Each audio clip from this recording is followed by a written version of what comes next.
So in our last lesson, we went over the type of appliances that we're going to put into our network, but now we're going to look at some of the protocols that we're going to put in place in our network. So whenever we put in a router, we want to have it perform certain functions, or in a firewall, we want it to perform a certain way. And that's what we're going to start talking about here in lesson 11, uh, having implementing secure network protocols. So let's start off by doing some network address allocation. So whenever we are building a new PC, or we just got a new PC from Best Buy, right? And we plug it into our network, and or we connect it to the Wi-Fi, it's going to pick up a IP address automatically. And 9 times out of 10, it's going to probably change every 2 weeks, right? And this process is called DHCP, Dynamic Host Configuration Protocol. This is where your router is configured to give out a new address, a new IP address to devices. So whether it be a laptop, your tablet, your smartphone, or let's say uh, a random doorbell, a smart doorbell that you install to your house, is going to get a different IP address. Unless we make those things static, it will change from week to week, or you can even make it even more change from a day-to-day standpoint, or whenever it disconnects from the network, right? And so we want to keep things like this in place, because when you're talking about a person that's not supposed to be on your network, who's looking to take advantage of a IP address that they may have did some research to find on our network, if it's set to change every time that they disconnect from the network and then it comes back on as a different IP, then we constantly keep and a hacker guessing on what IP address could be the CEO's laptop. So keeping that constant changing in the IP address is a very good thing. So staying with the router, we want to, in bigger entities or enterprises, routers could just be used for routing, right? Just kind of having a routing table, giving out IP addresses, and then making sure data leaves back and forth. But in bigger enterprises, you'll have an appliance that's strictly for DNS, domain naming system. So whenever someone needs to go to an IP address that's out there on the internet, in the public of the internet, computers, they converse back and forth with each other via the IP address, a public IP address of a server name. So if I wanted to go to ESPN.com, my PC and the server at ESPN doesn't communicate like that. It doesn't look and say, hey, I'm looking for ESPN.com. Can you please point me in that direction? It will say, I'm looking for IP address, and then whatever the IP address of ESPN servers, that's what it's going to look for. Now, to bring that into DNS, DNS is there to convert the English version or a readable version into a IP address. Okay, so whenever I want to go to the IP address of ESPN.com, DNS is there to have the other person on the other end see that I'm looking for ESPN.com. So the reason why we want to make sure that we have this in place is because a lot of times having someone poison the DNS list could redirect traffic to servers or websites that we don't want to go to. So just to kind of follow up on that previous slide, DNS poisoning is just that man in the middle, changing that chart table, making sure that they want you to go where they want the compromised website to be. So if I'm wanting to go to 8.8.8.8, which we all know is Google's servers, but if I can get in there and manipulate the DNS charts and say, hey, well, whenever someone goes to 8.8.8.8, send them to my IP address that's here at you'vebeenhacked.com. So just making sure that DNS poisoning is something that we stay aware of, and that we don't want our users to be redirected at any given time. So, like I said it before, being in a bigger environment, you may have a server that's dedicated to just doing DNS queries and looking up different types of websites and comparing them to the IP addresses. And so we want to make sure that that server is well secured. So we want to make sure that our access control list on that server is locked down, and it coincides with the things that we're having in our environment. We also want to make sure it's patched.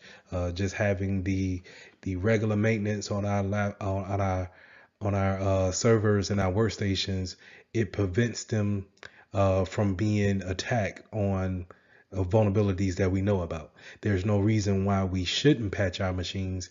It's just merely how we tested it out and can we put it in production. So making sure we have secure directory services is very important when it comes to who can do what on different servers. So just to kind of drill down into it a little bit more, when it comes to access control policies, we want to make sure that people can either have read-only permissions. Maybe they just need to see it for auditing purposes when it comes to changes or files on that server. And we want to make sure that the appropriate people have read-write permissions. So everyone doesn't need to have the permissions to make changes. And that's what write means, right? In order for me to read it, then that's one thing. But in order for me to look at it and then change it, to write to it, to be able to change it to my liking, then who is authorized to do that, and then how long should they have that authority? And so we want to make sure that we have a grasp on that, and that we are very aware about who has those permissions, because if one of those accounts get compromised, then maybe your DNS server stands a chance of being compromised as well.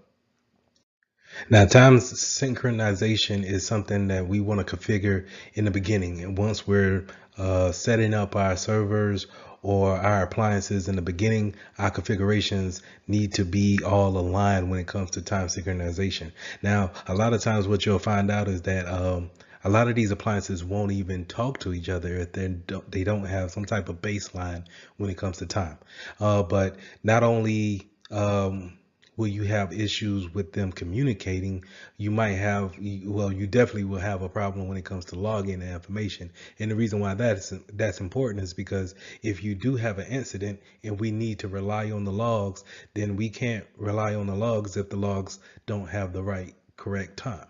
So how can we say the integrity of these logs are upheld if the time is wrong? And so we can't really put any type of weight behind it, any type of belief behind the logs. And so we want to make sure that we all are on one type of accord when it comes to our time. So when it comes to actually surfing on the web or actually doing some type of transactions in web content, and when I say web, I mean you're opening a browser and you're actually going to another site. We need to make sure that we communicate as much as possible in an HTTPS type of environment. So HTTP is unsecure and is wide open. So if I'm a man in the middle, if I'm sniffing the network, if I'm using my analysis tools such as a Wireshark, then I can see that traffic going back and forth, and I can see what you're communicating, right? So that's in plain text. But if I use some type of HTTPS secure layer around my traffic, then it makes it a secure connection between my device and the device I'm communicating with. So when I say that, I mean my laptop and the USAA banking site that I'm talking to. I have a secure connection. Then I don't have to really worry about that man in the middle looking at my traffic going back and forth. So I want to make sure that I'm not just on any site that doesn't have that kind of, when you look at the URL and it doesn't have the little green lock or a gray lock showing that it is using that type of protocol, HTTPS, then I want to make sure if I'm on that website and if it doesn't have that, I want to be aware of the type of information that I'm passing back and forth, that it could be looked at by prying eyes out there. So we talked about HTTPS being a secure way that we can communicate from a device to a server, but the way they actually perform that function is through two different protocols. Either HTTPS is going to use SSL or TLS, and SSL is Secure Sockets Layer, and TLS is Transport Layer Security.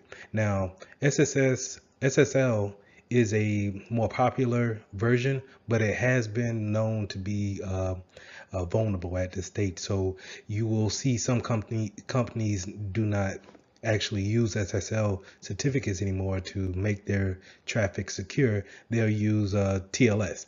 Now TLS is a more, like I said, it's the successor of SSL, so it's more secure, but a lot of people haven't really got up on it yet. So you may see a lot of certificates, or if you're going into web proxying and you're seeing traffic go across the traffic, going across the network, you may see a lot of certificates using SSL certificates. Just know that you want to have a later version more than a earlier version, and that if it's all possible, try to move over to TLS if possible. But just to know that what you need to know for the exam is that the ports that these two actually communicate on, you want to know that the SSL and the TLS help HTTPS actually communicate in a secure fashion, and that TLS is the successor to SSL. So now let's talk about API considerations. So whenever we are introducing new applications into our network, sometimes we want to have extra functionality to those applications, and we use that extra functionality through API connections. So API connections are a way that you can program one application to talk to a whole nother application that may not have any intentions of talking to that application. To give you an example is that if you have a application that's blocking viruses on a daily basis, and then you bring in a reporting tool, maybe you can use the API functions of the virus blocking tool to actually report to the reporting tool. And now we can take the reporting tool and then spit out any kind of information that we want to give to our upper management. But naturally, when it comes from the two different vendors, these applications, they don't naturally talk to each other. But we will use the API functions in order to communicate. Now, here's the problem with that is that when we hire third parties to actually come in and configure these API settings for us, they could put in backdoors, maintenance hooks, anything that can be remote into from a later date or after hours or what have you. And we necessarily as security professionals may not understand how they could be coming in from the back door. So we want to make sure that we take those things into consideration, that yes, we could have extra functionality when tying all our applications together, but we also may open up a door, no pun intended, to other unwanted individuals. So email services. So when we're using the internet, we use a protocol to actually send email back and forth, and we do this to keep that security factor in case of anyone sniffing the network and can intercept that traffic. So the protocols that we normally use will be port 25, and that'll be under Simple Mail Transfer Protocol, or SMTP, and we use these to, like I said, route mail from one mail server to the next. But you also may see protocols such as IMAP and POP3 used. I normally see them in the cell phone mobile industry. But normally when you're taking a test and you're learning about email services, we're probably talking about SMTP, port 25. Now, another way we use the internet to communicate with each other is by voice and by video. And especially now, with so many things being remote, we're using video chats and voice over IP more than ever. So when it comes to VoIP, I want you guys to think about replacing your own landlines, where the telephone company comes in and they patch in a hard wire to the telephone post, and it goes out to their operation center, and they're connecting calls that way. But what we do now is we replace that whole system by just having a call table in our routers. And now we connect via ports to our destination devices. So if someone can use a microphone and use their speakers, then that's a handset and the microphone that's normally on a phone. And now they're able to talk over the internet. And what you want to understand about that is that it uses UDP when it comes to transferring that traffic back and forth. And what I mean by UDP is that it's unreliable when it comes to sending every packet back and forth. And to dive in that a little bit deeper, it's whenever a packet is traveling across the network and it doesn't, when you're using TCP, it will acknowledge that it has every pack. And if it doesn't have every pack, or if it drops a packet, then it will not complete until it has that packet. Where UDP, on the other hand, is more for efficiency versus reliability. So now I'm going to make sure that you get packets in a efficient way, but it may not be the most reliable way. So I may drop some every now and again. And you see examples of this whenever we're doing Skype calls or Zoom calls and I freeze. And you still hear my voice talking, but I'm frozen in time. And then you'll see a lot of packets and I'm moving real fast because a lot of packets just now caught up to the application, right? And now instead of actually stopping to make sure all those packets get in, UDP is a protocol used to not care about that. So we're just trying to make sure that we match up the voice and the video at the same time. And so we may have to drop some packets. You may get that stuttery pixel look, but it's to, carry on a conversation in somewhat real time. So let's go over some remote access settings, some ways we can use VPN to connect securely from our devices back to our secured network that's behind our firewall. So in this case, what you're seeing here on the slide is that client is pretty much at a remote site, could be their home, coffee shop, or where have you, and they're probably checking into a remote a VPN client that's sitting on their desktop or whatever devices that they have.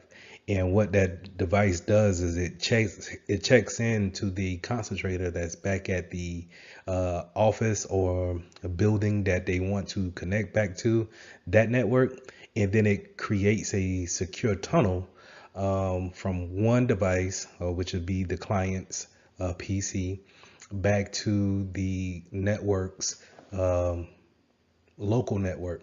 And so now that traffic that they're able to manipulate or change or create on their desktop can now be securely transferred from the coffee shop all the way back to the office, and not worry about anyone sniffing the network, taking that information, and then being able to read it, because we have created that secure tunnel using a VPN agent. Now, in the second scenario here, we have a branch office that's out, let's say in a different county or a different state.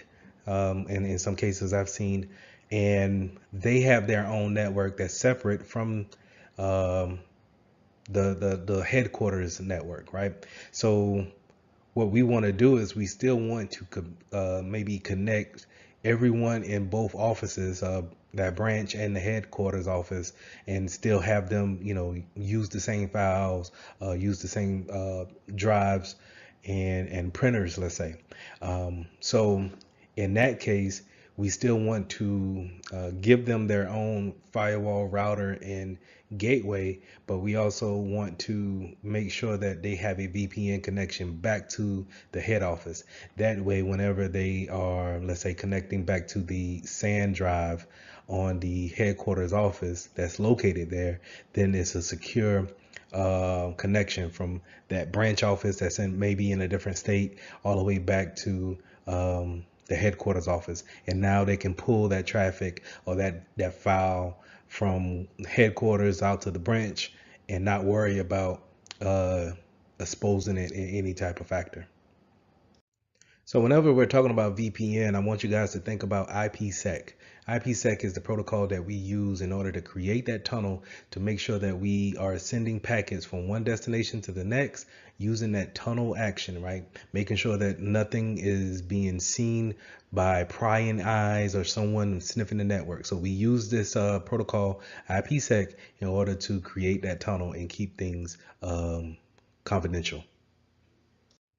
Now we have several types of VPN configurations that we can actually do, but from what my experience has seen, and I think that you guys are probably seeing on a regular basis too, is that you're probably going to see a VPN agent somewhere on your PC, and you're going to have to log into that to actually talk back to a VPN concentrator somewhere. So your agent is 9 times out of 10 going to be talking to a main controller type of a system in order to create that tunnel.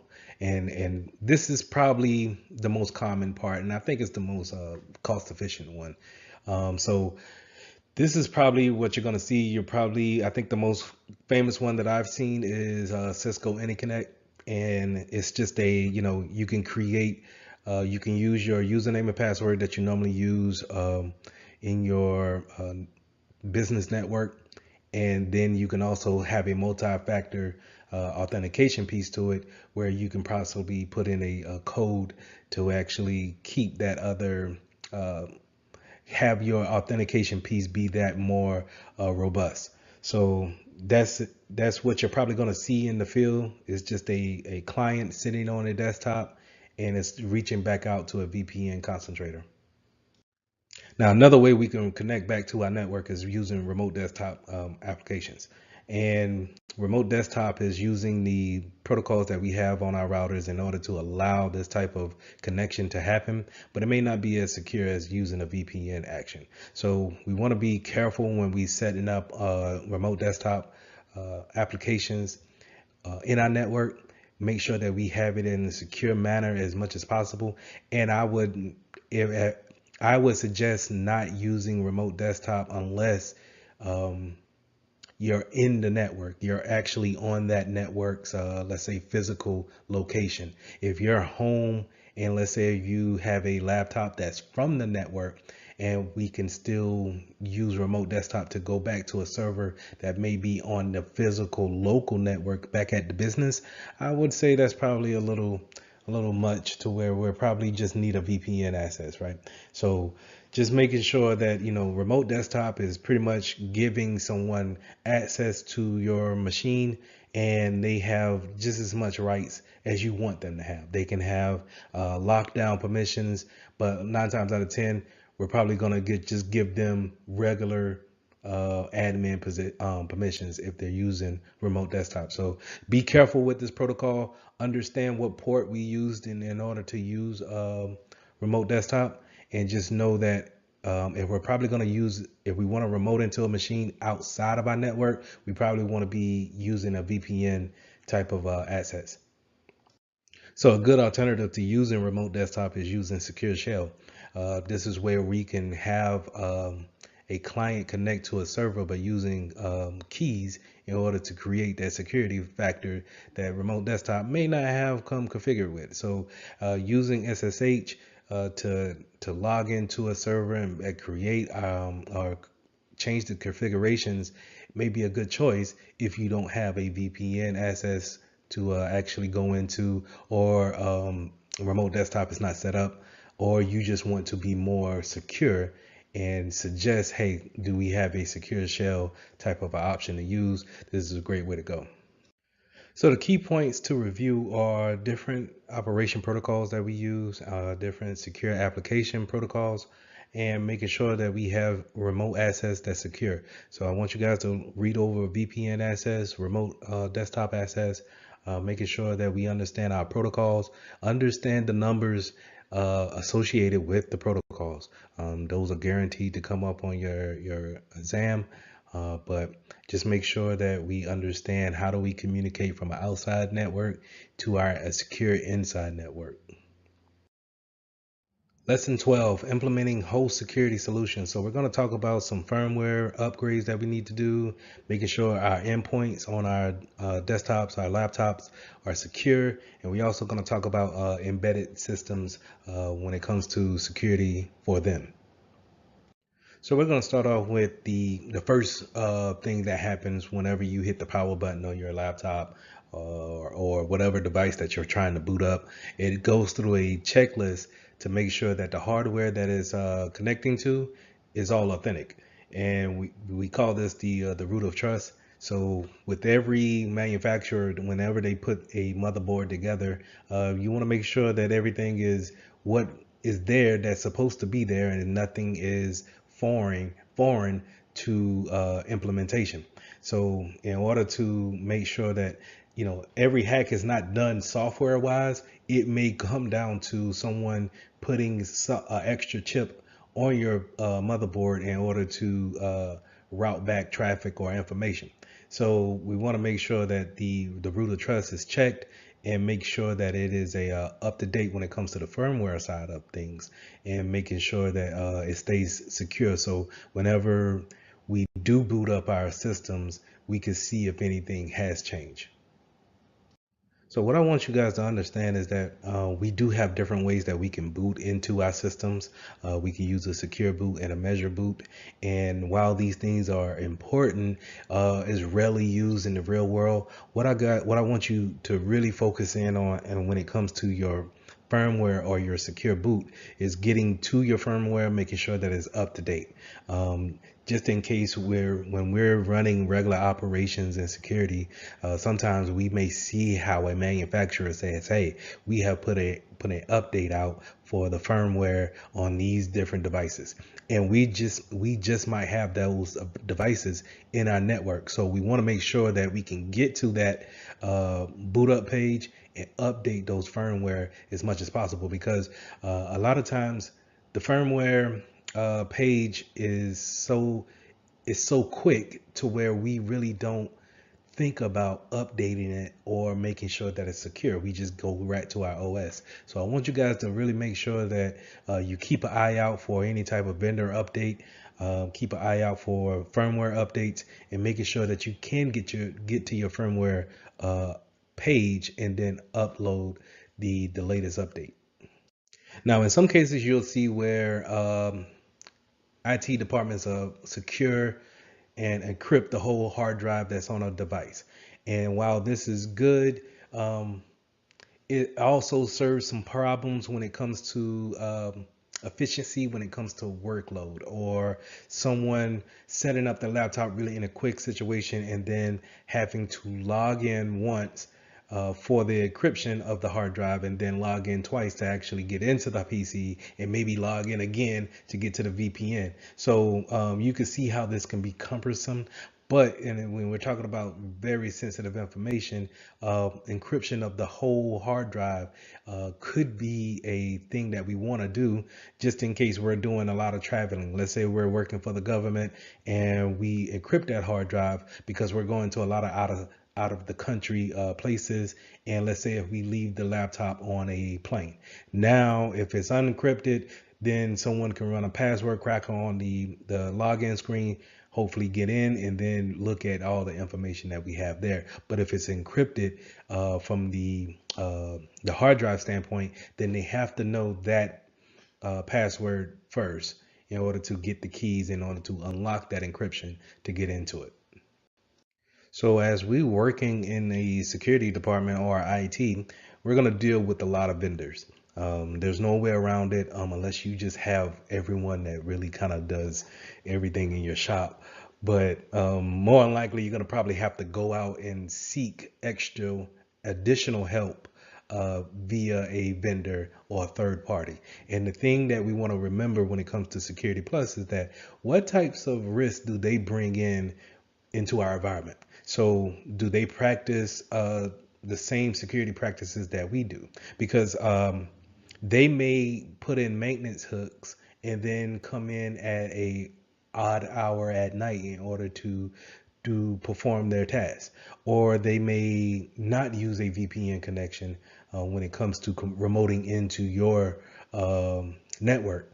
And so, if we want their services, we need to make sure our interview processes are well thought out and we understand what type of risks are we taking on when we're bringing on this cloud company, let's say. And let's say the cloud company does not have a backup to their backups, right? And so let's say, you know, the worst happens and they get hit with a natural disaster. Now their data center's down, your information is lost, and they don't have a way of getting back up. Now that impacts your business because you're waiting on your cloud supporter to get back up. And so that's a risk that you have to factor in and you have to take account for, that if our data is unavailable because vendor A is not available, what do we do? How do we suffice for that? How big of a risk should we want to take on that? And those are the type of things that we want to consider when, we're bringing in different outside services into our network.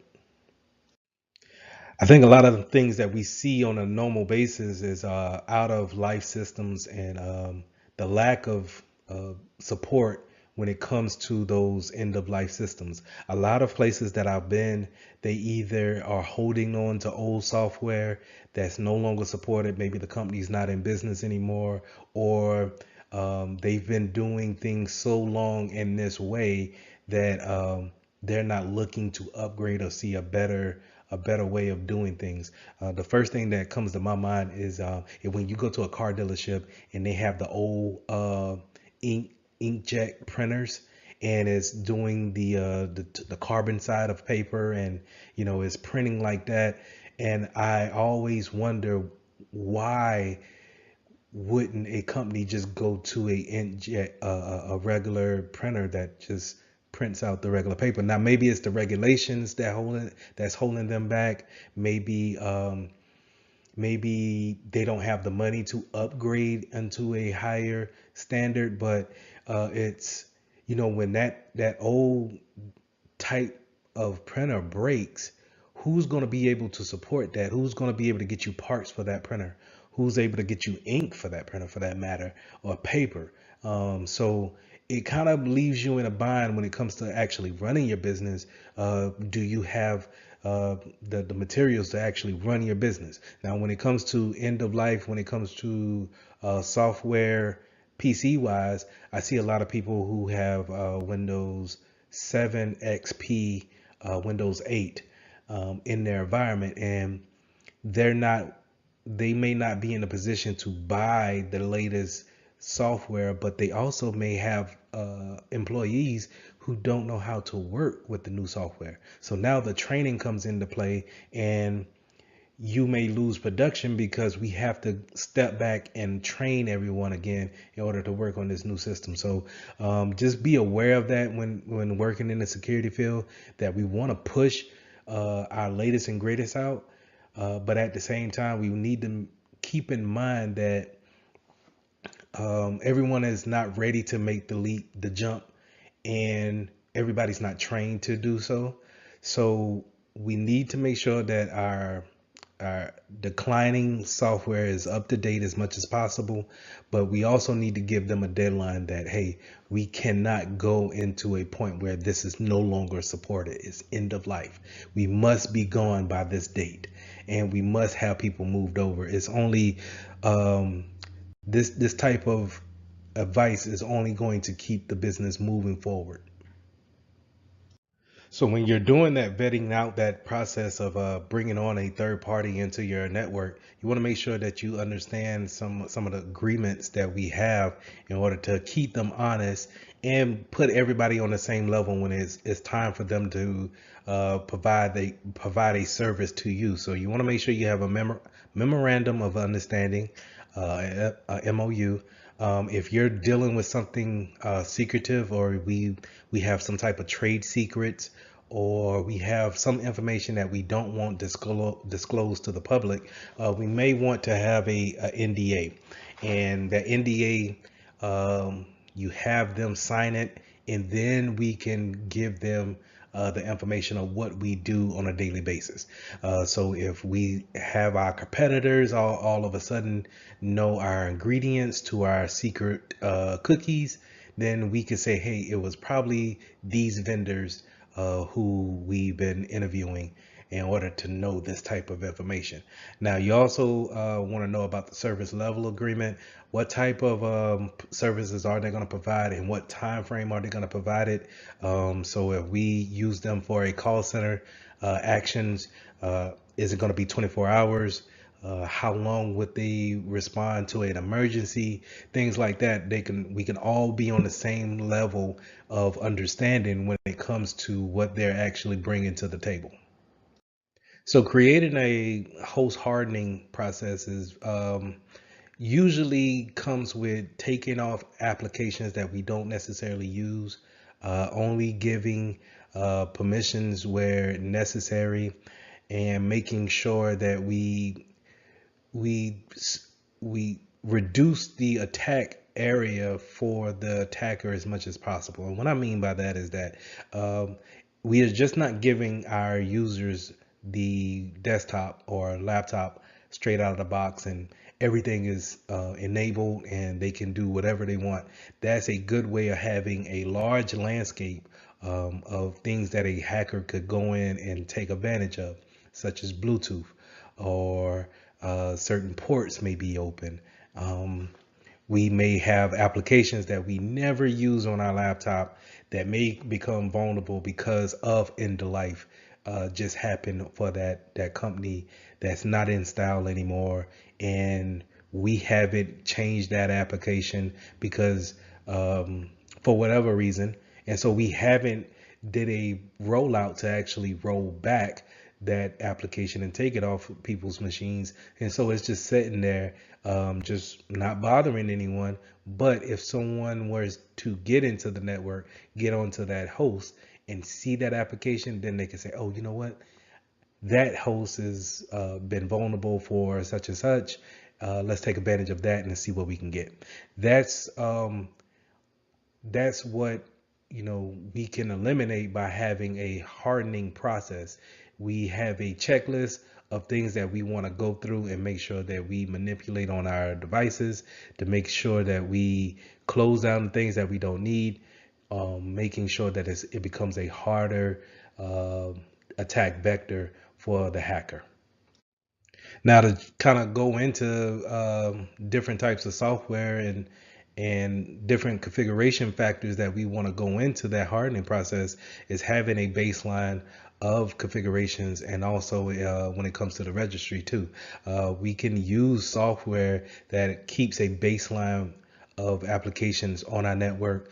These softwares, they look at everyone that's on the network and they see if you added a application or some type of let's say code or a different type of agent onto your machine, that it could roll back unto a known good state and say, hey, it uninstalled that application that you installed yesterday because that's not our baseline. And in order to keep things on a level playing field and to make sure that no one is bringing in new attack vectors, I'm going to roll back to our baseline configuration, and you're going to start doing your work today because I've given you everything that you need to do your job. Another important part about host management is making sure that we have patch management. So think about every device that we have on the network needs to be patched and updated with the latest firmware, as well as OS patches and application patches, pretty much monthly, on a monthly basis. And so making sure all these things are up to date, and that we're not introducing any type of vulnerabilities because of the lack of patching is very important. Now, when you think of patching, I want you to think these are known vulnerabilities that are looking to be fixed through patches. When Microsoft gives you the warning and says, hey, it's time to patch your machine or update your machine, it's saying to you, hey, we noticed that there's something uh, bad with your machine to where a hacker could take advantage of and get information from you. Please apply this update and that will solve that issue. That happens on a monthly basis. Now, to your knowledge, we will always have patches. There will be no end to that. OSs is millions and millions of codes, lines of code, and so there's a good chance that someone's going to catch something every month if we have enough eyes to look at it. And so that's why we have different types of vulnerabilities coming out. That's why we have different patches coming out. But it's our jobs as security professionals to make sure that we patch those devices as quick as possible. Now, you heard me talk about some agents that we could put on our desktop or our laptop, and those agents talk back to some type of console in order to bring a service. In this case of hardening or keeping our endpoints protected, we want to make sure that we have antivirus malware protection on our PCs. And 9 times out of 10 that they're going to probably do a IDS and a IPS function. So remember, IDS is intrusion detection, and IPS is intrusion prevention system. And so the antivirus will be able to detect, and it's also be able to prevent by blocking the virus. Right now, we also want to have something kind of like a DLP agent where it will see if any sensitive information is leaving our laptop, and we want to make sure that it can be put in place too to detect it as well as prevent it from actually happening. So having these endpoint agents on our PCs is probably something that we want to put into our baseline configurations and making sure that they are up to date as well. So all these things we want to take into consideration when it comes to having patches and making sure that we are protected overall when doing our daily tasks. Now, as antivirus has evolved over the years, it still is lackluster in some type of way of actually containing a spread or a outbreak of a virus. So we have these things called EDR protections, and this is where we have more functionality when when it comes to an attack, and we can actually isolate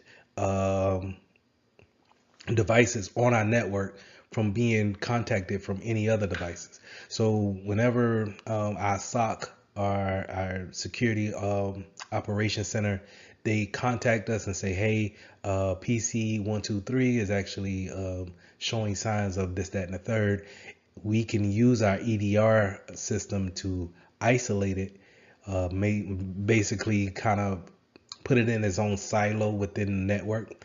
Therefore, it cannot reach out to other PCs and affect them, but we can have a secure connection only to that PC in order to see what's going on with it and see if we can eradicate the problem before it gets out of control.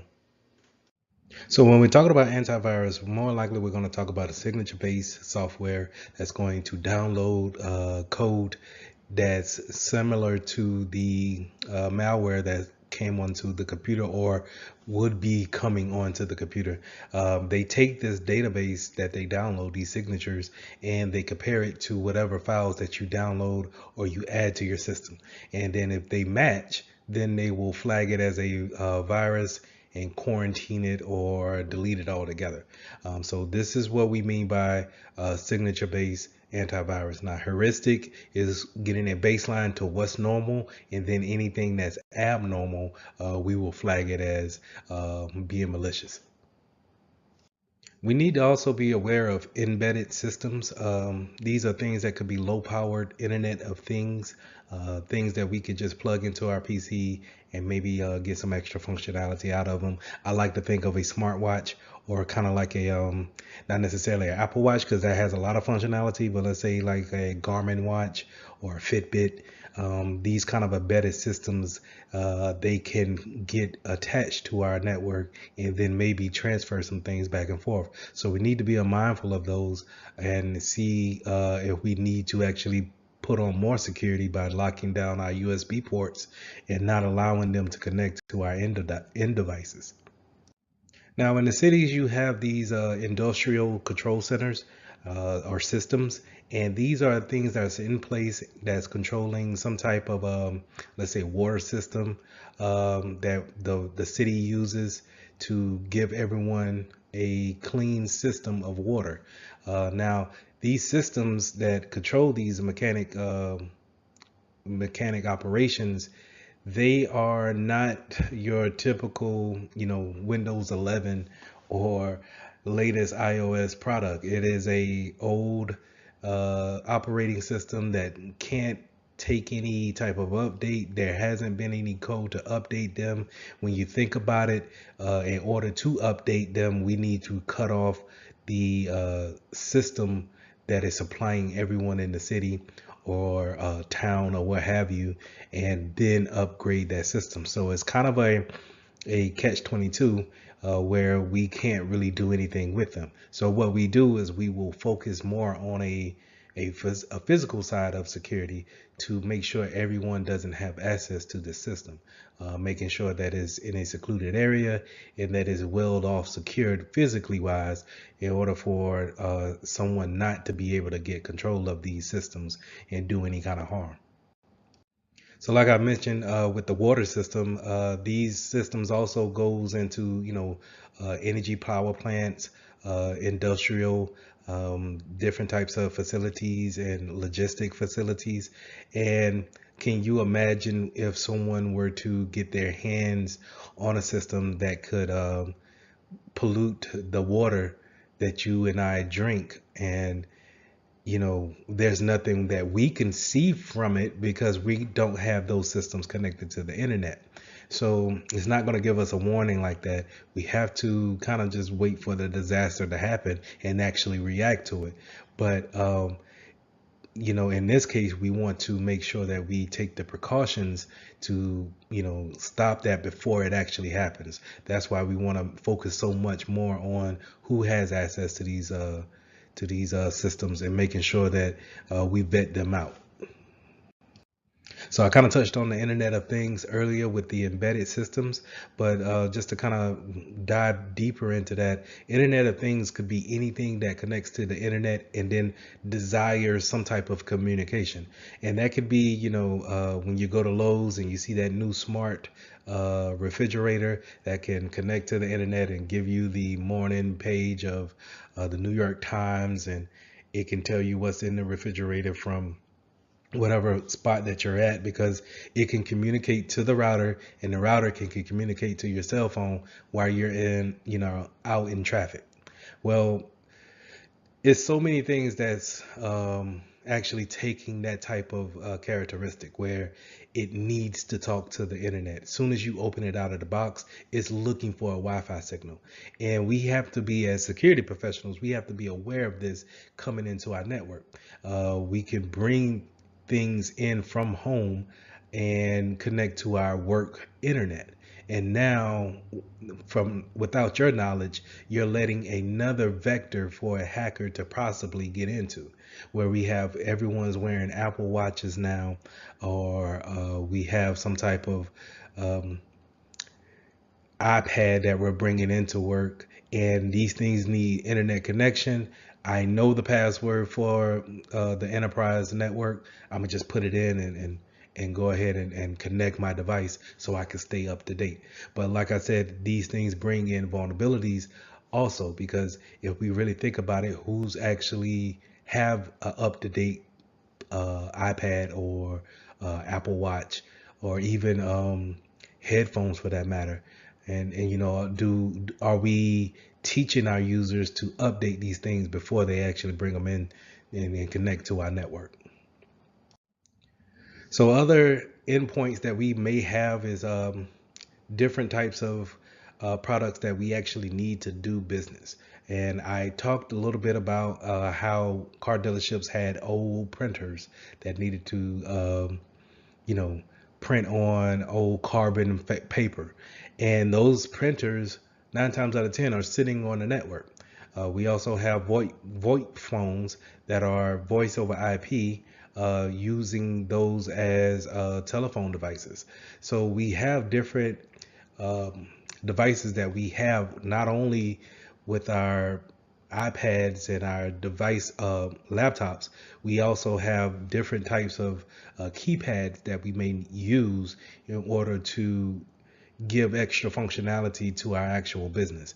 But the thing with that is that we want to take those things into consideration when it comes to security. Yes, your laptop is secure, but what about the keypad that we use for our customers to actually key in their social security number or key in their PIN number to their bank card? Have we updated the software on the keypad? Have we updated the software on our phones? And making sure that no one could see the traffic coming in and out of that. In today's world, we're doing more things with cameras, and those cameras are able to upload the video directly to the internet or to your favorite social media site as soon as you hit stop. So those things, again, they connect to the internet, and then they're able to send traffic out as soon as possible. And we also have this thing where drones are giving they're shooting footage, and then they're able to send it to whatever cloud provider that they may be connected to. And all these things are great for functionality. They're great for the studio, and they bring that extra efficiency to work. But when it comes to a security side of it, and it comes to someone looking into hacking your network, these are open vulnerabilities flying around in the sky. And then, if we forget to patch those things, or we forget to change the default passwords on those devices, then we stand a chance of being compromised just by having extra functionality in our workforce.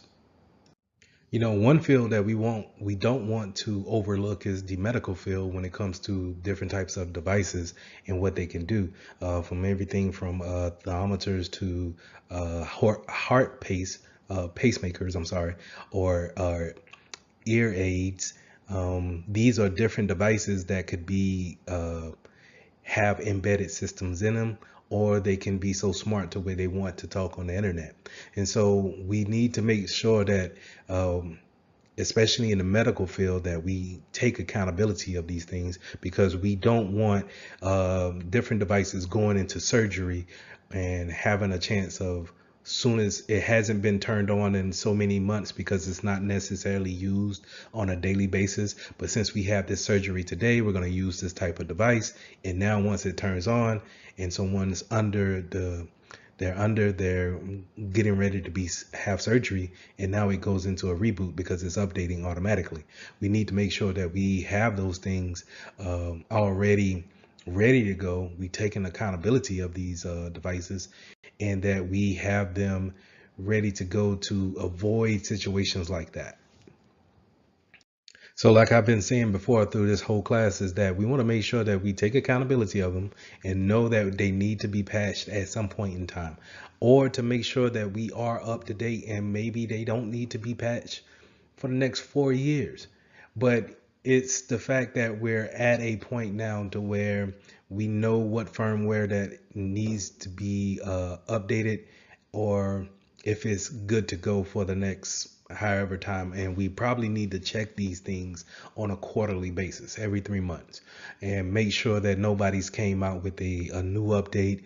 And if you're talking about a OS, a normal operating system, we want to make sure we patch those things on a monthly basis. Or if not, if it's severe enough, we probably want to patch those things as soon as we learn about the patch.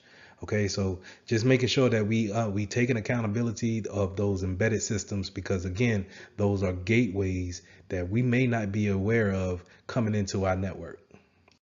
So the key points are to review. In this lesson, we went over firmware and we went over patches. That's mainly what we went over and over in each slide. But it was also, we also touched on endpoint security when it came to our devices. What things do we bring into the network? How can these things communicate with our routers and our other devices that we have on the network? How do we provide security for those things? And for most cases, having a patch for them is probably our best choice to have them patched and up to date. Could be our best choice when it comes to providing security for our endpoints. So lesson 13, start talking about secure mobile solutions. How do we put mobile devices in our network? How do we make sure they're secure as possible? And how do we manage those products? When it comes to the Security Plus, you want to know this about mobile devices is the deployment models. And the most popular one to be familiar with will be bring your own device. And that's when your employer is going to allow you to bring in whatever mobile phone and mobile phone carrier who you're with. And you're able to take that device and then connect to the internal network. And so we already went over how important the internal network is, but now for me to let you bring in a outside device and put it onto our network, I'm opening myself up to any kind of vulnerabilities that you may have on your device. So you have some places that go about this model because it cuts costs, right? But some others may issue you a phone. They may tell you to choose your own phone. So they may have different carriers and they tell you to pick between an Android or iPhone or what have you. So different types of deployment models, but the one that we really want to focus in on is bring your own device. That's the one that poses the biggest risk, in my opinion. Being able to let you just bring in whatever phone that you have, and now you can open up business documents on your phone. Now, whenever we're introducing mobile devices, we want to have some type of management system that can control the type of applications that we have on there, what type of patches that we want to push out.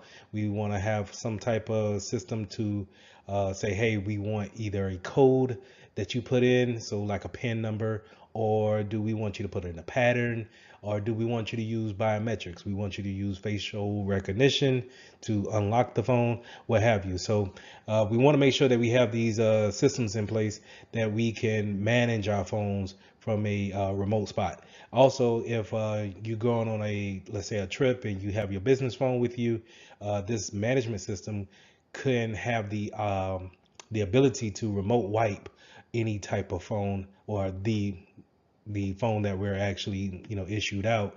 We can remote wipe just in case one of our clients, our users, loses that phone for whatever reason. We can send a signal to it, so instead of someone hacking into it, we can remote wipe that phone out. So this brings us to the different types of phones that we have to really choose from, and it's going to be between Android and iOS. Here we see how Microsoft Azure is actually controlling the Apple OS environment within our network. So a lot of times you'll see a Windows shop, and when I mean Windows shop, meaning a business that's fully Windows, or they're heavily Windows with some MacBooks maybe sprinkled throughout, but they're heavily Windows, and yet the side of it is heavily Apple. So it's kind of funny to me how the mobile side of the industry is strictly Apple, but yet when it comes to desktops and PCs and servers, we're probably more heavy on the Windows side. But anyway, Microsoft Azure is actually controlling or managing the Apple phones that we have on this network. And this is a good way of saying what type of applications do you want on your phones, your customers' phones, what type of patches do we want to make sure that they see and that they actually get notice about, so they can actually apply those things. So having that controllability from a IT standpoint is something that we can do to control that security standpoint when it comes to the mobile devices. Now, what I forgot to mention is that, for the most part, Apple, the iOS system is very good with having people going getting applications from the App Store. Um, where, on the other hand, in the Android community, is not necessarily as, I want to say, as secure to get a good a good application from the Google Store, so to say, for your Android device. And the reason why I say that is that Android gives you a lot of playroom when it comes to the developers side of things. So if you ever notice how iOS is very structured, is pretty much cookie cutter based for every phone that you see. So if you know how to work a iPhone 4, you will have no problem with the 12 or 13. It's pretty much the same thing. Maybe some features that we may not know of, but it doesn't take much to figure them out and then actually, use them in your day-to-day activities. Whereas in the Android gives so much leeway and play for the developers to customize their applications as well as the OS, is that you can easily get something that may have a lot of vulnerabilities in it from the App Store. And that's to me, that's a downfall for Android, but I love the customization of it. But that's me being my own opinion. But in the enterprise, we want to make sure that we understand from a security standpoint that this customization to our applications and to our phones may pose a threat, right? And so we want to make sure that we have some type of software that can also, not only if we have Apple devices in our environment, that they can talk to Apple as well as Android as well, and making sure that we can push out those patches and making sure that we keep that management console around those devices. So, like I said, to reiterate what this control panel or this control system is going to do, we can put passwords in and we can customize the password to, are we gonna go 6 digits or 4 digits? Are we doing a pattern where we draw out a pattern with our finger? Are we doing passwords in a combination of PIN? So I think the latest one that I've seen is they want you to do numbers as well as letters for your login PIN. Now, biometrics is a good one to use, I believe, in my opinion, but it could be kind of scarce around individuals who don't want to use biometrics or don't want to have their face um, embedded, quote unquote, into the phone to have it memorized or to remember your face or fingerprint. So you may get some pushback on the biometrics, and you might have to rely on the PIN and the password in order for your users to use their devices. But it will behoove you to actually implement one of the other, if not two, in order to have a multi-factor when it comes to your mobile devices. So like I stated before, that kill switch, the remote wipe, having that feature is very good when it comes to having someone in your environment that travels a lot, uh, and they are keeping a business phone on them or a tablet, and they maybe, late night or late flight, and they leave their mobile device on a bus or on a plane. And so now, whenever they report back to you and say, hey, I lost my phone on the plane.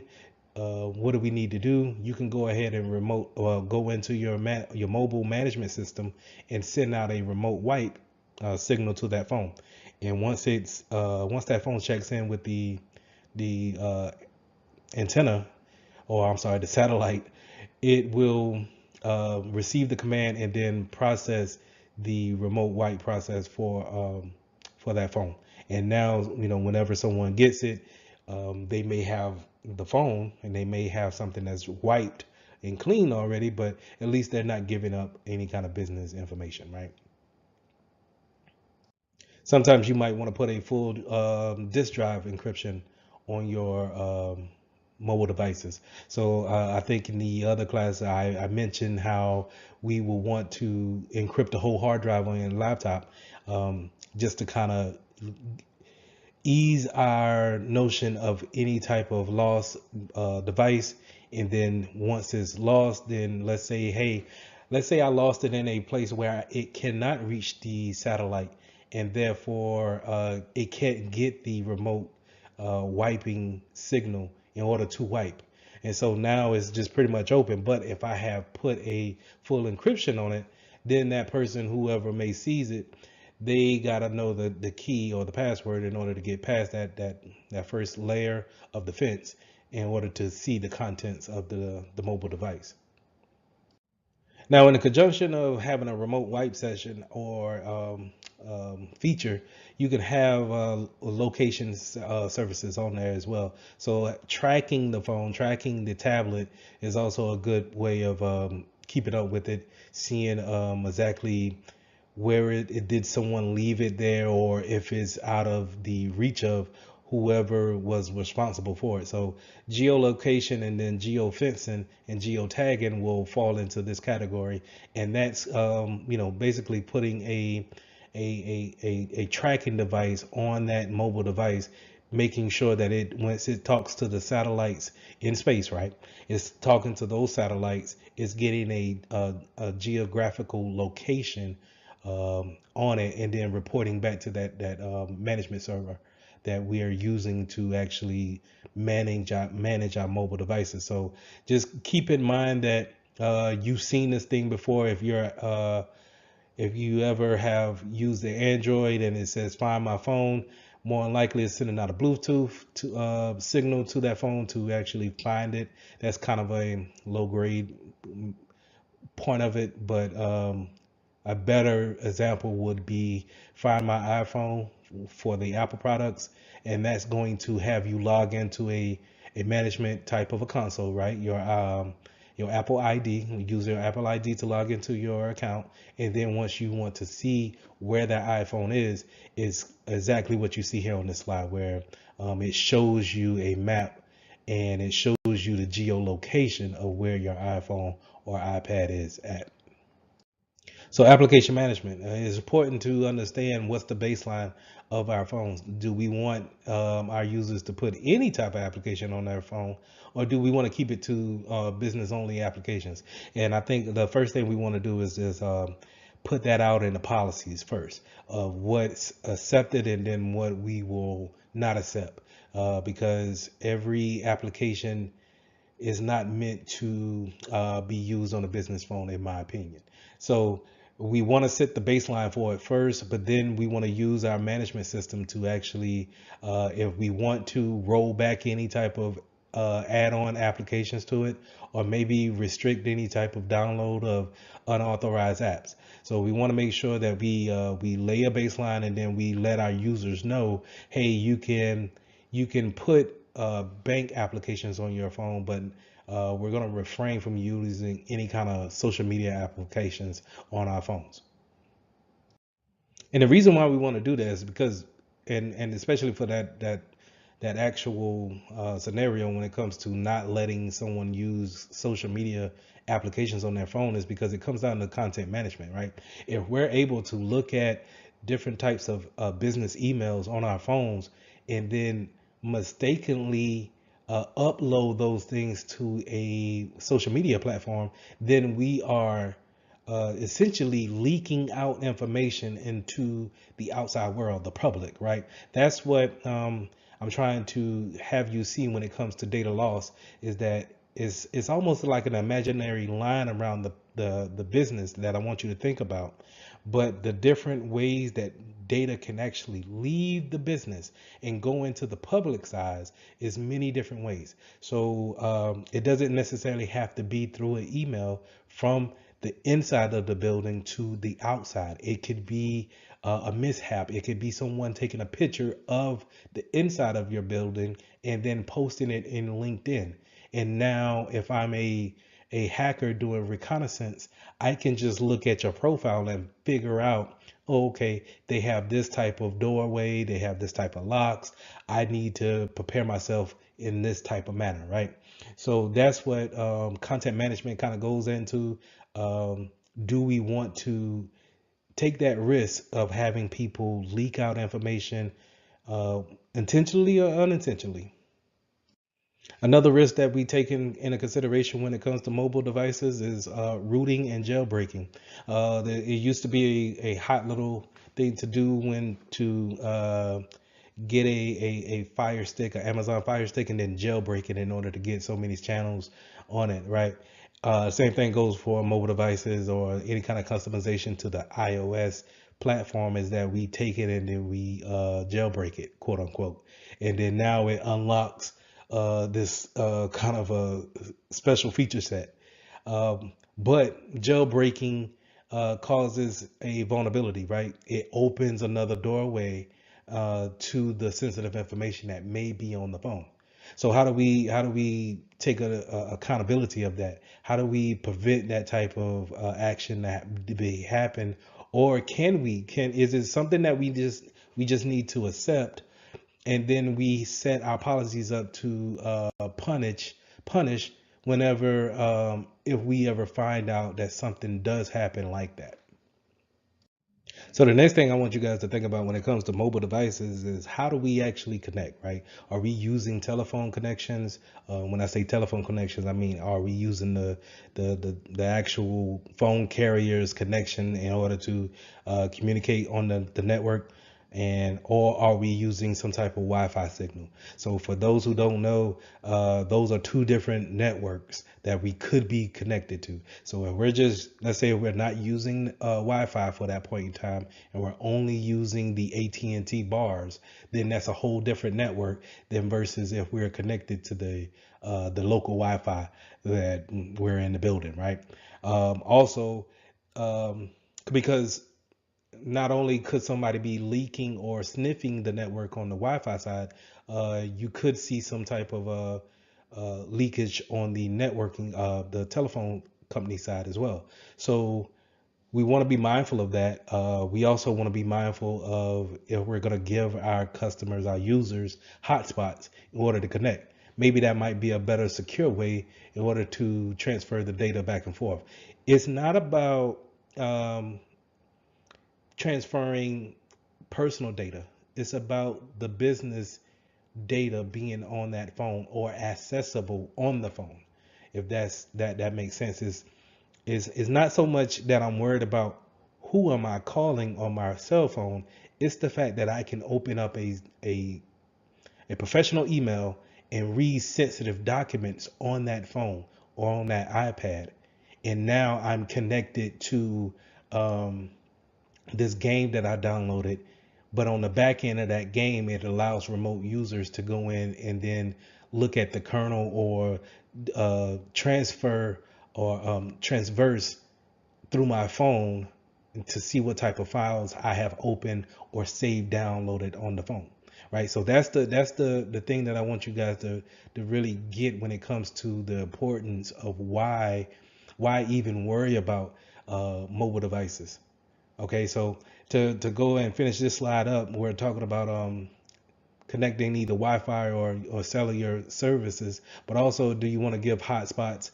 Do we want to make sure that we put in another mobile device to create a network in order to have more control of what our users connect to? Because a lot of times our users go and they're not really looking for a secure way of connecting. They just want to connect because they have a certain job that they need to do in a certain amount of time, and maybe connecting to the local Starbucks is the closest and fastest thing that they can do. So we want to make sure that we take all those things into consideration when we have users that's on the go. So another way we could connect is through Bluetooth. And while Bluetooth will not give you the Wi-Fi connection type of network, but it can send information from one device to the next, right? And so we seen a lot of this when in the earlier days where we had PDAs and we could connect from one PDA to the next, and they can send traffic or let's say contacts back and forth. And you don't really see it nowadays that often because we kind of send it through um, the data plan or the actual network. But back in the day, you would just get close to the actual mobile device, and then it will actually jump over. We see a lot of that now with the NFC near field communication feature with tap to pay, or they you go up to the register, and then you put your phone to the register keypad, and it pays for whatever item that you want to pay for. But nevertheless, Bluetooth connections can be vulnerabilities as well, right? Being able to know that it's on, and it's listening for whatever communication signal out there that wants to talk to it.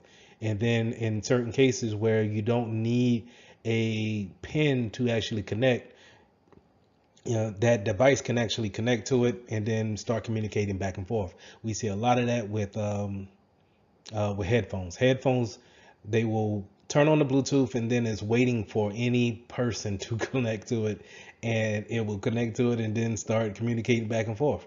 Whereas in your laptop automatically probably has Bluetooth on, and it's waiting for someone to put in a pin in order to pair it. Same thing goes for your car. But we want to make sure that our customers, our clients, they are aware that Bluetooth can bring some risk, and for the most part, we want to make sure that Bluetooth is turned off if not needed, right? So we want to make sure that we want to stay away from things like bluejacking or blue snarfing, where people can send unsolicited information to your phone or tablets, or take things from it in the case of blue snarfing. To kind of piggyback off of Bluetooth and going into infrared and RFID, sorry, is kind of having these close interaction with people and being able to pull off their information just by having that radio frequency ID, pull that information off. So a lot of times you'll see, if you look on TV, you'll see a commercial where they're promoting a wallet that has a radio frequency ID blocker on it. It has some type of magnet on it, right, to stop that communication field from actually happening. And what would happen in the attack is that if someone will, they show on TV, they will show somebody sitting on the same bench as you in a park, and while they're not doing anything towards you, they're close enough now to where their phone or whatever device they have can pull the information from your wallet. So it's pulling the information off of your credit cards and debit cards, and then now they have that information. They can go in. You've just been basically robbed, right? So in order to stop that type of attacks, people will put in these magnets that breaks up that communication field. So we want to make sure that we are aware that it happens.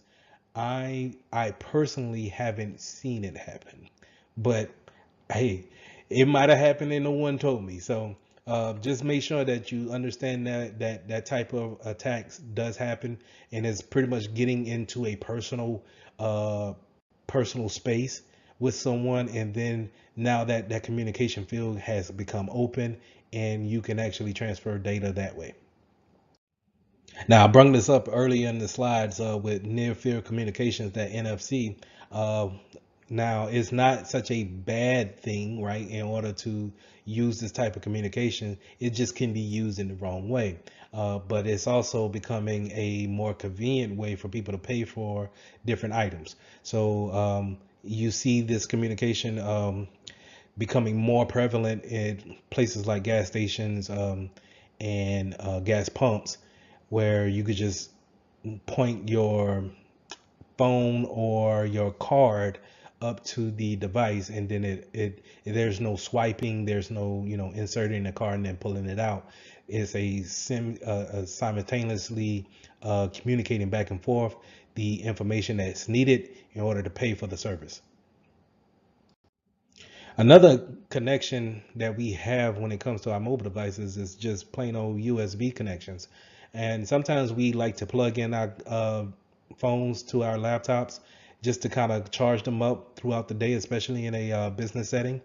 But it's also a way that we can transfer data from one device to the next, right? So if, let's say, if I'm plugging up my business phone to my personal laptop, and my personal laptop is affected, well, guess what? I just open up another gateway into our business without me really knowing it, right? So as you could tell, there's so many ways that our data could actually just be leaked out without people really kind of taking it into accountability, or really, they could be wanting to do the right thing. It's just convenient wise, it was convenient to plug into your laptop at that time, but um, if you didn't know that your laptop was vulnerable at that point in time, and maybe had someone, it was part of a botnet, and now is going into the business side of things with your company, now we can pull that information, and it just creates a whole big mess, right? So how do we fight the USB connection, and data transfer without our permissions? Is 9 times out of 10 we're probably going to write some type of policy, group policy, to shut down our USB ports. And when I mean shut down, meaning we want to not have them communicate or mount the device onto the hard drive. We want them to maybe power the device, give it a charge, but it doesn't open up that gateway to actually communicate back and forth. So we want to make sure that is in a disabled, and but yet, in order to charge, make sure that's enabled. We also want to be aware of SMS type of notifications. So any kind of text that's coming in, or any kind of notification that's pushed to our phones, make sure your users are aware of what type of notification that may come from your business, and then what may be spam or some type of phishing type of campaign that comes in from a text form, right? So we want to use we can use SMS for helpful things, like adding another factor of authentication when it comes to logging in, saying, hey, we logged in when I use a name and password, but now the server sends us a notification on our phone, says, hey, we're going to give you a code on your computer screen. You may see something for you to type in a code. Type this code in. That way it's used in a good way, because if you don't have that phone, then I can't, 9 times out of 10, I'm gonna say, hey, my user will have their phone on them. So in order to know that this is you using this username and password, I'm gonna send this to your phone, because you should have that too. And then now plug that in. Now you are authenticated. I trust that this is you, right? But at the same time, it could be something used in a bad situation, where I'm sending you a link in a text message, and I'm asking you, hey, would you take a look at this file that the finance department shipped over, and it's from a random number or a random person, and you don't know anything about it, but they use the terminology that you're working with. So you click on it, and now you open up that gateway to someone else to actually go in there and see what's going on. So overall, we want to make sure that we have our mobile devices patched as much as possible to ward us away from any type of vulnerabilities that may be on our mobile devices. Just like how we want to take care of our PCs and our laptops and servers, we want to take that same approach when it comes to the firmware on our actual phones. When Android and Apple say that, hey, we have updates ready, it's for security reasons, and for functionality as well. You may get a little bit more of a functionality standpoint, so Apple may give you some new emojis. But if you really read what's going on when it comes to the updates, they're saying, hey, this update is to provide more security to the phone. basically. So just make sure that your users are updating their phones, making sure that they are connecting to a Wi-Fi connection and pulling in all those over-the-air updates and updating those firmware. So the same thing goes for your mobile cars, right? Your actual Teslas and your new high-speed car. That's it takes an over-the-air update. You might want to connect it to your home Wi-Fi in order to receive such a big package like that, and then now apply it to the car firmware. So in this lesson, we went over several things that can help you out when it comes to your mobile devices and the management of them. We want to make sure that we give our functionality to our customers, our users, and making sure that they can do their job efficiently. But at the same time, have them understand that these are just small computers that they have in their hands, and that they can open up other gateways for people to come in and actually see uh, business data on those phones, those tablets. So making sure that we have the proper management system for them, and that they're up to date, putting in the proper policies to making sure that we have the applications that we want on our machines, and that our users know how to properly manage them under their care. So let's get into lesson 14. This is securing application concepts. We're going to talk about different types of web application attacks that we may encounter, and how do we put things in place to ease that pain if ever faced with that challenge. So when it comes to your applications, you want to make sure that you have proper coding whenever you're working in an environment where you have a department actually creating an application. You want them to actually use proper coding. And in order to do that is pretty much based on validation of the code. So whenever someone writes the code, you want someone else backing them up to read that code and validate that it is proper code, and that you take any kind of mistakes out of it.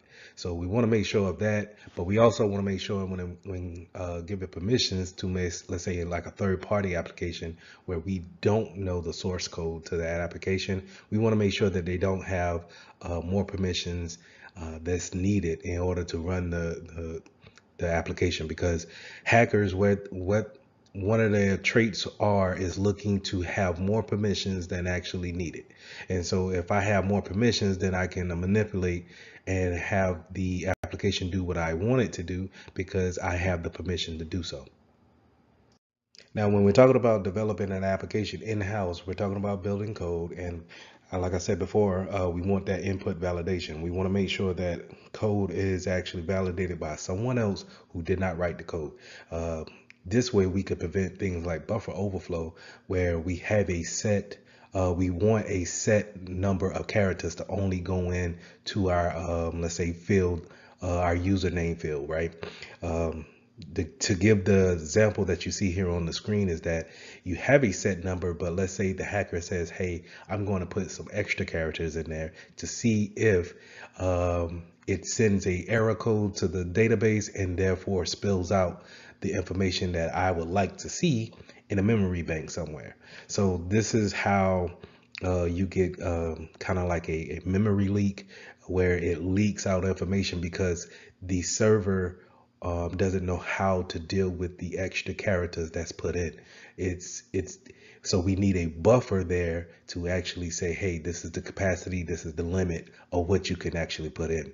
So if let's say for most usernames it's between 8 to 12 characters, and let's say I put in, but let's say there's no buffer and I put in a whole script of code into that username box. Well, it may send an error there because remember, servers are there to actually try to figure things out and understand what you're trying to do. It's listening for a command and then trying to give you the results. And so hopefully if I put all of that script into that username box, it may kick back some information that I wanted, such as give me all the usernames and account numbers that's in your database. Okay. And we want to look out for DLL injections as well. This is where it's kind of like when I was just explaining with the buffer overflow, that server is looking to give you some type of answer because you requested something from it. And that's the way we need to look at servers. Servers are there to actually serve you in uh, some type of way. They're trying to give you some type of service. Well, a DLL is some extra functionality to that application that's trying to give you um, some extra function that makes your life easier when it comes to using the application. The first thing that comes to my mind is maybe like when you're using a calendar, it will give you the calendar for the next, I don't know, 25 years, right? So that extra functionality on, let's say, the application being Microsoft Outlook, well, that DLL driver that's sitting in the background of the application is built only to get that information from the server to say, hey, I want the next 25 years of calendar months, and we're going to store them until the user is ready to see them. But if I manipulate that DLL, whenever it calls out, I can have it call out to a rogue server and then have it deliver malicious software to your machine instead of those functions that it was built for.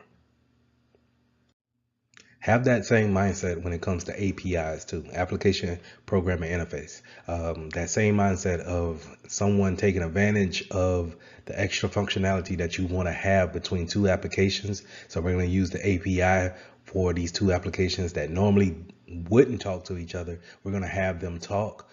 Imagine if someone were to manipulate that line of communication. Now it can be redirected to their will. But we can eliminate this or reduce the risk of it by having some type of input validation. Again, this is having someone look at the code after it's written. That input validation part is going to show up again and again on the test. So just be aware of it. Now let's talk about replay attacks. Replay attacks is taking tokens or cookies that we have accumulated with our web browsing and then taking those cookies or session keys and then replaying it back to restart the session again. And then if I'm a hacker, then I'm going to manipulate whatever I want to after that. So if I go to a spot, let's say my banking account, and they give me a session key in order for me to do some transactions, but then I'm compromised in a way and the hacker sees my session key. Hopefully it had a time to live on it, which is a TTL, and that normally cuts the session off at a certain amount of time. But sometimes you could take those session keys and put them back into a browser and it still has your account open. For example, if have you ever been browsing on the internet and you close out the window, but then you close out the window, let us say to Facebook, but then you still have the actual Chrome window browser open, and you still open another tab in your session for your Facebook account is still logged in and actively running. So those are kind of just ways of seeing how your session can actually live without it being timed out, automatically going to a log out state. So we want to make sure that if we're building our own applications, we put those things in. How long should we be idle before we actually kill that session key? Or should we be taking cookies from our users and keeping them for data purposes? So these are things that we want to keep in mind when building our applications. We also want to be aware of these session hijacking and the cross-site request forgery. And this is where we are encountered by a link from the attacker that redirects us in some type of way or fashion or form. The main thing that we want to remember here is to teach our clients not to trust everything that we see when receiving emails or links in chats or links that are sent to you via the text. Sometimes links are very hard to read, and then even if they're easy to read, sometimes just one character can throw you to um, a whole different type of server somewhere that you didn't want to go. And sometimes these servers can give a front a front web page that looks promising. It looks like it's no harm to it, but you don't know what they're taking from you on the back end. We also want to watch out for cross-site scripting, and that's where a malicious hacker takes a script and embeds it on a legit website, and maybe the website owner doesn't know that that malicious script is on there, but it's there as a gateway to their malicious site, right? Or to gain some kind of access from your PC. So we want to make sure that we are aware of that. As security professionals, I put here on the second bullet, you can see that csi.forcepoint.com, we can go there and actually plug in the website that we are weary of, or just to check to see if they are any type of malicious links on there, and then we can warn our clients or whoever, hey, we might want to avoid that website until the owner fixes those issues that's on their site.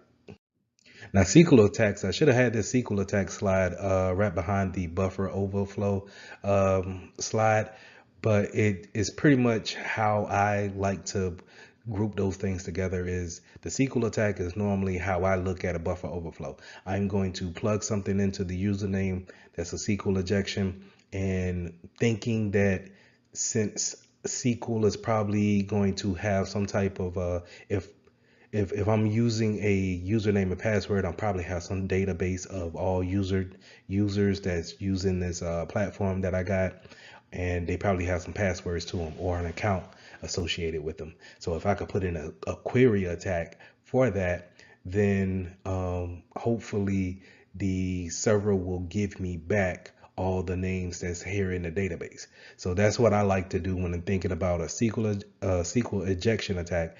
Is more of giving a command to a SQL database and then telling them to give me all of the information that's within the server. Along with SQL injections, we also have XML and LDAP injections. And all of these injections are pretty much going around the same route, right? I'm interjecting something that wasn't supposed to be there in the beginning, and I want something from it. That's why a hacker is going to come at it at that standpoint. And again, it all goes back down to input validation, making sure that we avoid things like this, because we can avoid it in the beginning of building it. And if we've skipped that part, and then now we pushed our application out real fast, when that vulnerability shows itself, we need to then make a revision to it, and then that's how you get application upgrade, that 2.0, because we needed to fix this issue, this XML issue that we had. And you don't want to take away that functionality or give so many revisions out so short of and so many short of a time, because it takes away from your customer's experience, right? So we just want to make sure when building an application, we want to make sure that we have the right people looking at the code and validating each other.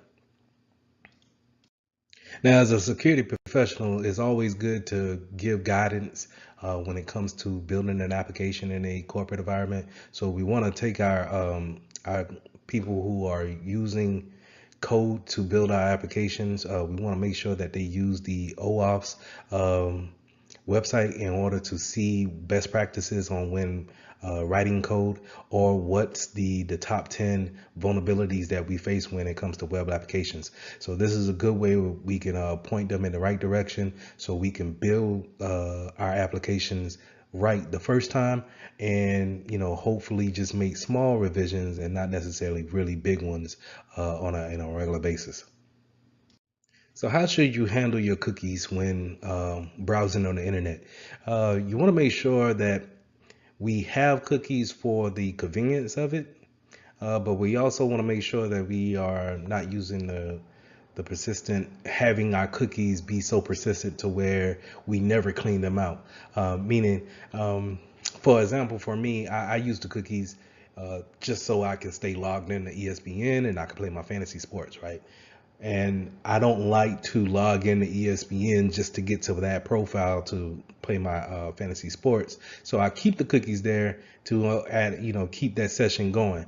But I have to keep in mind that I have cookies that's for other sites as well that's keeping me logged in to those accounts. And so I will say on a maybe 2 to 3 months, I clear out my cookies, I clear out the browsing history, and I make sure that I start back over because you don't want to get into a point where if you are compromised and someone is snooping around on your PC, that they can look into your cookies and then find out where you've been and then actually see if there's some sessions automatically authenticated in there. And so now you have, basically let them into an account that they really may have been looking for, but they're glad that it's always been open because you kept the cookies on your web browsing history. So I talked a lot about, in-house applications. If we're building it, then we're going to use input validation to actually look at the code, have someone else look at the code, maybe even have someone else look at the code. But let's say if we're using third-party applications. Let's say if we bought the application and now we're going to put it in-house. The main thing that we want to make sure in that situation is that we make sure that they don't have any vulnerabilities that's out there. And make sure if they do that we have the patches ready to go for that application. We may need to put it in a test environment, see how it works, see if it still works with everything else that's in our environment, and then push it out to the mass. But we want to make sure that we understand that there's no vulnerabilities coming from our outside into our environment now. So just make sure that you understand that when bringing in others applications, because when you're bringing in a third-party application, more than likely you're not able to see that code that they're using to make it. They're going to give you a finished product, and whatever the application does, it does. And you're not able to go in and see the source code and actually change it to customize it to your ability. Not all of them do that, but majority of them that you would come in counter with are going to have some type of block on it. So just make sure that they don't have any type of known vulnerabilities that we know that you know of, and then if they do, making sure that you have the patches ready to roll out. You can also use some type of coding practice where we're using obfuscation on, and this is kind of like a big word for it, but another word for it is just using camouflage. And a good example is what you see a lot of times when it comes to passwords. When you're typing in your passwords, you're getting these little stars or you get dots instead of actual letters of what you're seeing. But now, for convenience purposes, they have the little I that's at the end of the password block, and you can hit that and you can see what you typed in. Because I get it, once you start typing in 14 characters, it's kind of hard to remember if you hit the A or did you hit a P. So I get it, but you can have that obfuscation there to hide things in front of people and make things secure without being so secretive. Now, when we're building our own applications, we want to make sure we test it and test it and test it before we actually send it out to what we call production, when we are putting it into play for others to use, our clients to use, maybe our coworkers to use. When we're building an application, we want to make sure that that application team is testing it, putting it against stress testing, and making sure that they may run some type of let's say they do a buffer flow over attack on it, and let's say they do a SQL injection attack on it. See how it actually reacts when it comes to putting those those attacks onto the application. How would it react? Will it give out information? Is it something that we need to actually change before we put it into production? Because once we put it into production, now, like I said, if we find out later that it does something that we don't like, we need to roll out another revision of it or update to it, right? So we want to make sure we do all these the fuzzing and these stress tests beforehand before we actually push it out to the public.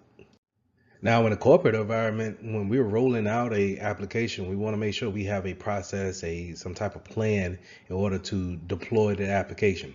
But at the same time, we want to make sure that we have a process of removing whatever application is coming in to replace. If it's coming in to replace something, we want to have a process of removing applications that we're not using anymore. And we all know why, because if we're going to say, hey, we got the new latest and greatest of what we need, we don't need the old. And if we're just going to keep the old on the PC, now we're just leaving something to be a risk factor later on. It could be manipulated by someone else because we're not using it. So it's best for us to just take it off the PC and dispose of it that way. But we also, going back to deploying the new application, we need to understand that we need a rollback plan just in case something happens, or the rollout didn't go as planned, or someone turned off their PC that night and now they couldn't receive the application over the internet. So we need to have this a plan in place to actually push the application, take away the old application, and then have some type of review of what we can do when it comes to how do we do it better. Now, when it comes to the version control, we also want to make sure for the third parties, for third-party applications that we bring into the company, we want to make sure that we're probably one version behind the bleeding edge of what they're putting out. To give an example, is that if I'm Microsoft and I want Microsoft Office, and Microsoft Office is on version 16, I want, as a business, I want to be on version 14 at least, because or version 15. The reason why I want to be on version 15 at least is because I'm not willing to see if there's any issues with 16, and I know 15 has already had a limit, so to say, right, of vulnerabilities and things that they have made. So I'm going to stay with 15, make sure that it's patched up as much as possible, and then have 16 in a test bubble. So whenever they move to 17, I can then roll out version 16. Now let's talk about software diversity. Now this is having some type of obfuscation when it comes to the different types of software that you have in your environment. You don't want to make everything so Microsoft driven or Cisco driven. We don't want to be a Apple shop all together. Like, we want to have bits and pieces of it.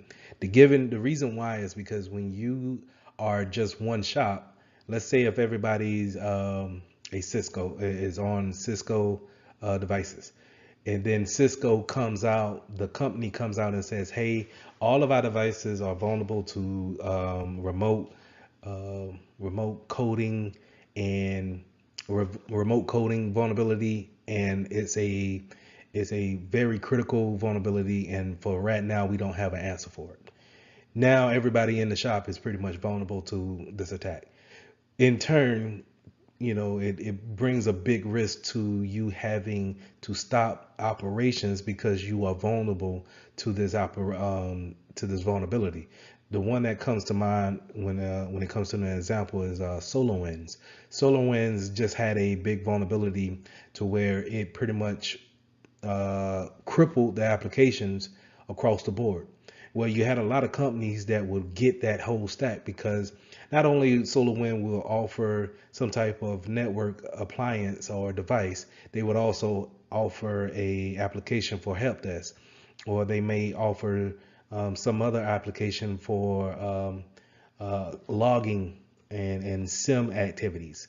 So across the board, across that whole stack of applications, now you can't really do anything because all of this, all of the applications associated with them are vulnerable. So we want to make sure that we have a good diversity of vendors in our environment. We want to make sure that we're not all using the same products, but they work well together. We want that. We want things that work well together, but not necessarily made by the same company. And that gives a good diversity and a good security measure when coming into the when a hacker comes into your network. To give an example of that is that if a hacker comes into the network and they're very good at PCs, but then they jump the network and now they're on a Mac PC or a MacBook, I'm sorry, and they don't really learn Linux like that. So now it creates a defense in depth again by having something that someone is maybe not be familiar with. All right, just by having that diversity. So the key points to review when it comes to application building, remember the most important thing that I want you to take away from this lesson is input validation. If we're building the code, I want someone to build it, but I also want someone to check it, maybe even double check it. All right. Now we went over different types of attacks that could happen when it comes to coding, and we also went over some type of remediations that we could put in place when it comes to